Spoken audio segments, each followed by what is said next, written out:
एक गांव में मनोहर और सरला नामक पति पत्नी रहते थे। मनोहर बहुत ही अच्छा और आदरणीय आदमी था। वो मुकेश नामक एक व्यक्ति से दूध लेके अपने घर जाता था। उस दूध को उसकी पत्नी सरला उबा के ठंडा करके एक मटके में डाल के दही बनाती थी। पति पत्नी दोनों एक छोटी दही का दुकान चलाते थे। जो पैसे दही को बेचने से मिलते थे उससे अपना जीवन चलाते थे। ऐसे ही थोड़े दिनों बाद उनका दही का व्यापार अच्छा चलने लगा और बहुत लोग उनसे दही खरीदने लगे। उसके पास दही बहुत जल्दी खत्म हो जाने के कारण बाकी लोग खाली हाथ वापस घर चले जाते थे। अगर मैं मुकेश से ज्यादा दूध लूंगा तो किसी को हमारे दुकान से खाली हाथ जाने की कोई जरूरत नहीं होगा। मुकेश, मुझे ज्यादा दूध की जरूरत है, तुम्हें आज से ज्यादा दूध देना होगा। जरूर मनोहर, उसमें क्या है। ऐसे मनोहर को जितना जरूरत था उतना दूध लेके वो घर वापस चला जाता था। मनोहर का व्यापार अच्छा चल रहा होगा, इसीलिए वो ज्यादा दूध लेके गया। मेरे दूध का व्यापार में कोई तरक्की नहीं हुआ। मुझसे सबसे ज्यादा दूध तो मनोहर ही लेता है, इसीलिए अगर मैं दूध में पानी मिलाऊंगा तो उसे कोई शक नहीं होगा। जैसे उसने सोचा वैसे ही अगले दिन वो मनोहर को देने वाला दूध में पानी मिला के देता है और सरला हर रोज की तरह उस दूध को दही बनाती है। अगले दिन जब मनोहर ने उस दही को देखा तो वो दही टूटा हुआ बना था और अगले दिन भी वही हुआ था। सरला, आज भी दही वैसे का ही बना है। इस बात के बारे में हमें कुछ करना होगा, वरना व्यापार को आगे नहीं ले जा सकेंगे। हाँ जी, पर अगर दूसरा दूध वाला भी ऐसे ही नहीं करेगा, इसका क्या भरोसा। अगर हम ही गाय को लेके एक भरोसेमंद आदमी को उनका देखभाल करने के लिए रख देते तो हमें दूध के बारे में सोचने की भी जरूरत नहीं पड़ेगा ना। सही सोच है सरला, बिल्कुल करेंगे। मैं कह देता हूँ उसे कि हमें अब दूध नहीं चाहिए। और उनके योजना के अनुसार वो दोनों गाय को लेकर एक भरोसेमंद आदमी को उनकी देखभाल के लिए रखते हैं और मनोहर ये बात मुकेश को कहने के लिए निकल पड़ता है। मुकेश, मुकेश! अरे मनोहर, इस वक्त पे क्यों आए हो? कुछ नहीं, बस इतना कहने के लिए कि आज से आपको हमें दूध बेचने की कोई जरूरत नहीं है। ऐसा क्यों? क्यों नहीं चाहिए दूध तुमको अब से? क्योंकि अब हमारे पास गाय है और उनके लिए एक रखवाला भी है। ऐसे कहकर मुकेश वहां से चला जाता है।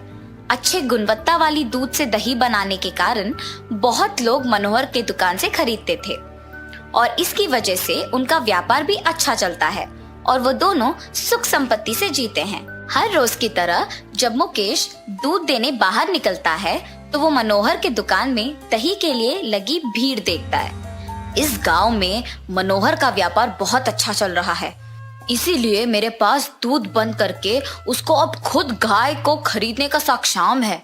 उसका दुकान को ही बंद करवा दूंगा। ऐसे सोचकर वो अपने घर की फंक्शन में भजन के लिए बहुत लोगों को बुलाता है और दही के लिए मनोहर के दुकान को जाता है। मनोहर, मुझे एक मटका भर दही चाहिए। उतना दही क्यों मुकेश? मेरे घर में आज भजन है तो सबके लिए भोजन भी है। ऐसे कहकर वो दही लेके जाता है। घर जाते ही मनोहर के दिए हुए मटके का दही को दूसरी बर्तन में खाली करके मुकेश के दूध मिश्रण से बनाए हुए दही को उस मटके में डालता है। उसी दही को भोजन में सबको परोसता है। वो खाने के कुछ ही समय में सबको पेट दर्द करना शुरू हो जाता है और उसी समय पे गांव के जमींदार भी वहां आते हैं। सबको दर्द से तड़पते देख पूछते हैं, क्यों तुम सब ऐसे तड़प रहे हो? क्या हुआ? जब से यहाँ का दही खाया है तब से ऐसे ही तड़प रहे हैं। मुकेश, दही में क्या मिलाया तुमने? वो खा के ऐसे क्यों तड़प रहे हैं सब? प्रभु, मुझे कुछ नहीं पता, ये दही मैं मनोहर से खरीद लाया। सैनिकों, तुरंत मनोहर को मेरे पास लाओ। जमींदार की आज्ञा के अनुसार सैनिक मनोहर को उनके पास लेके आते हैं। मनोहर के साथ साथ उसकी पत्नी भी उसके पीछे जमींदार के पास आ पहुंचती है। क्या तुमने मुकेश को ये दही बेचा? जी प्रभु। तुम्हारे बेचे हुए दही के वजह से यहाँ सब दर्द के मारे तड़प रहे हैं। तुमने इसमें क्या मिलाया? मैंने आज बहुत लोगों को यही दही बेचा है, उनको कुछ नहीं हुआ। मैंने दही में कुछ नहीं मिलाया प्रभु, मुझे पता नहीं ये कैसे हुआ। जमींदार मनोहर को बंदी घर में बंद करने की आज्ञा देते हैं और सैनिक उसे ले जाते हैं।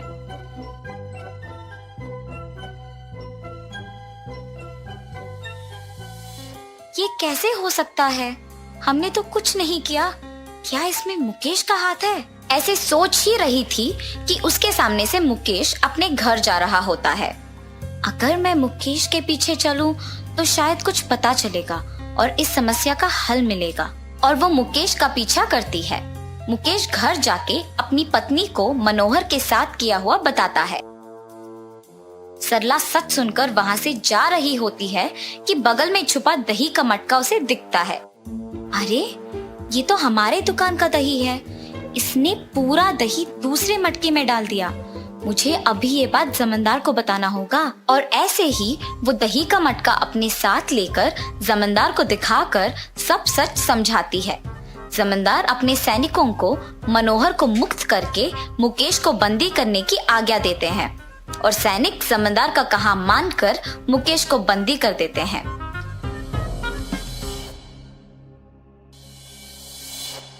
मनोहर का व्यापार मुझसे भी अच्छा चलने की ईर्ष्या से मैंने उसके दुकान को बंद करवाने का योजना बनाया और उसके बजाय खुद मेरा दूध का व्यापार खो के यहाँ बंदी हो गया। ऐसे उसको अपनी गलती का एहसास होता है। अपनी पत्नी के होशियारी और बुद्धि से मनोहर को बचाने के लिए वो बहुत खुश होता है और दोनों हमेशा की तरह अपना दही का व्यापार खुशी से करते हैं। दूध वाला। बिकनूर नामक एक नगर में रहता था एक राजा चंद्रसेना। उसका मंत्री कबीर सिंह उसके दूध का कारोबार संभालता था। उन्होंने बहुत सारे स्वस्थ गायों को पाला जो अच्छा और गाढ़ा दूध देते थे। ये दूध सारे गांव में बेचा जाता था।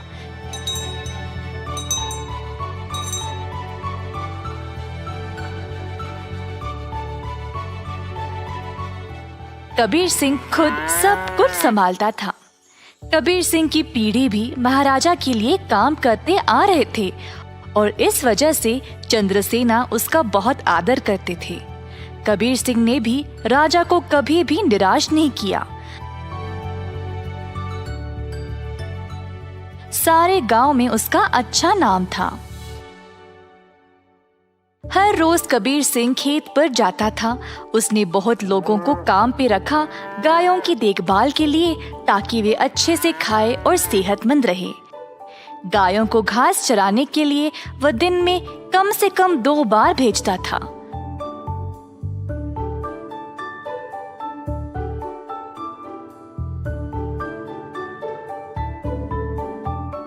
वह हमेशा ध्यान रखता था कि दूध साफ सुथरा रहे।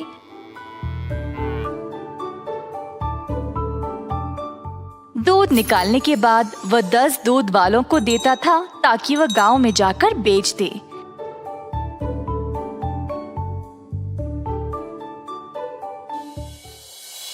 दूध वाले कबीर सिंह को पैसे देते थे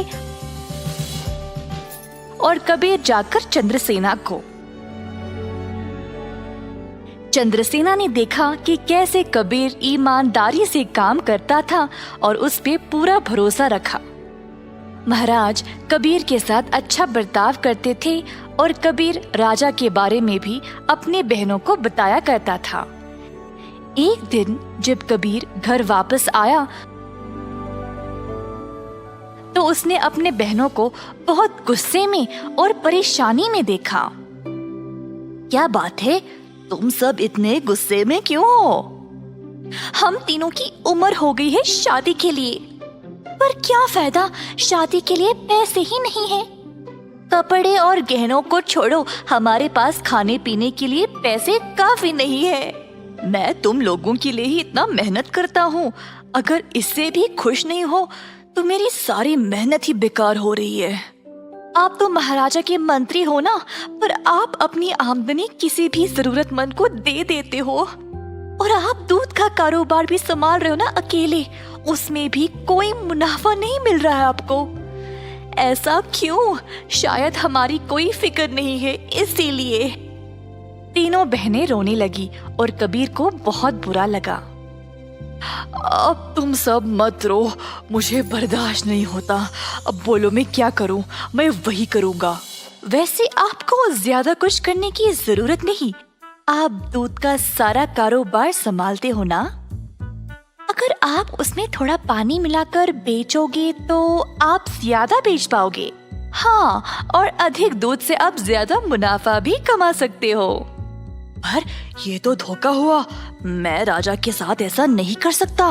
कबीर सिंह ने ऐसा करने से मना कर दिया था, पर उसकी बहनों ने उसको भावुक करके जैसे तैसे उससे ये काम करवा ही दिया। कबीर सिंह अक्सर कमाए गए पैसे राजा को देता था और बाकी के पैसे अपनी बहनों को देने लगा। मुझे ऐसा करना नहीं पसंद, ये आखिरी बार है, इसके बाद मुझे ये सब करने के लिए नहीं बोलना। कबीर की बातें सुनकर बहनों ने उसको पैसे वापस किए और घर छोड़कर जाने का नाटक करने लगी। कबीर के पूछने पर तीनों ने धमकी दी कि वे घर छोड़कर चले जाएंगे। मजबूर होकर कबीर को उनकी बात माननी ही पड़ी। कमाए गए पैसे राजा को देकर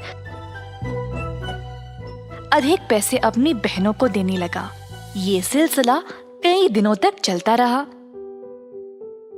कुछ ही समय में कबीर की बहनें नए नए साड़ियां और गहने खरीदने लगे और अच्छा खासा खाने भी लगे। उनकी जिंदगी ही बदल गई। घर पर बैठे बिना तीनों सच धज के बाहर घूमने लगे, सबके आगे दिखावा करने के लिए।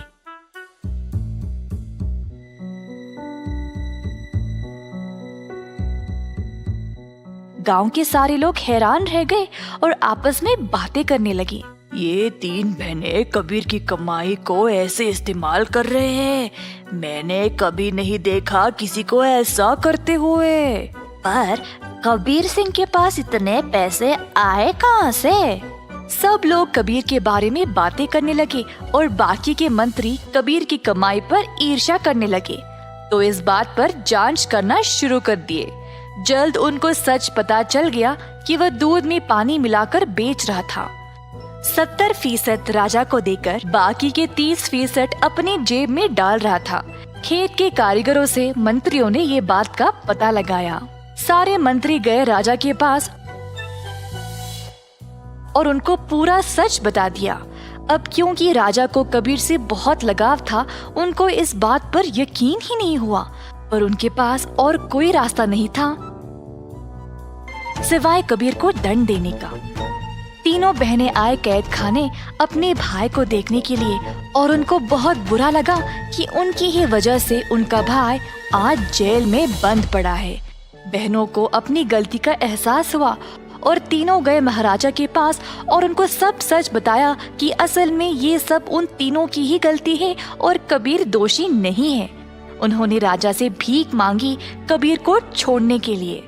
जब राजा ने ये सब सुना तो उन्होंने तीनों बहनों को भी कबीर के साथ कैद खाने में ही डाल दिया और कहा, दंड केवल गलत करने वाले को ही नहीं, गलत सोचने वाले को और गलती में हिस्सा लेने वाले को भी मिलनी चाहिए। एक बार एक गांव में कृष्णा नामक व्यक्ति रहता था। हर रोज वह दूध से घी बनाया करता था और अपने गांव के बाजार में बेचता था। यही थी उसकी रोजी रोटी कमाने का जरिया। अपने शुद्ध और मजेदार घी के लिए कृष्णा बहुत मशहूर था। घी ले लो, शुद्ध देसी गाय का घी ले लो, घी ले लो, घी ले लो। एक दिन एक मिठाई वाला सुंदर ने कृष्णा को बुलाया और 1 किलो घी के लिए मांगा। कृष्णा गया उसके पास। कृष्णा भाई, मुझे 1 किलो घी चाहिए।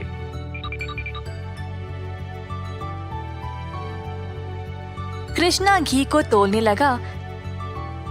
जब सुंदर ने देखा कि घी कितना शुद्ध था, तो वह अपने आप को रोक ही नहीं पाया। सुंदर ने और घी लेने का निर्णय लिया। रुको कृष्णा, मुझे तुम 1 नहीं 2 किलो घी दे देना। पता नहीं बाद में बचेगा या नहीं। तुम्हारा घी सबसे शुद्ध है और मुझे स्वादिष्ट मिठाई बनाने में मदद करता है। ओ बढ़िया जी, धन्यवाद सुंदर साहब। ये लो आपके 2 किलो घी। सुंदर ने खुशी से घी लिया और फिर दोनों अपने अपने रास्ते चले गए। जैसे कृष्णा चलता गया, गांव के लोग उसको एक एक करके घी खरीदने बुला रहे थे। दोपहर तक सारी घी बिक चुकी थी, क्योंकि वो घी था ही इतना स्वादिष्ट। अपनी कमाई लेकर कृष्णा अपने भाई कुशल के पास दूध खरीदने गया, ताकि वह अगले दिन के लिए और घी बना सके।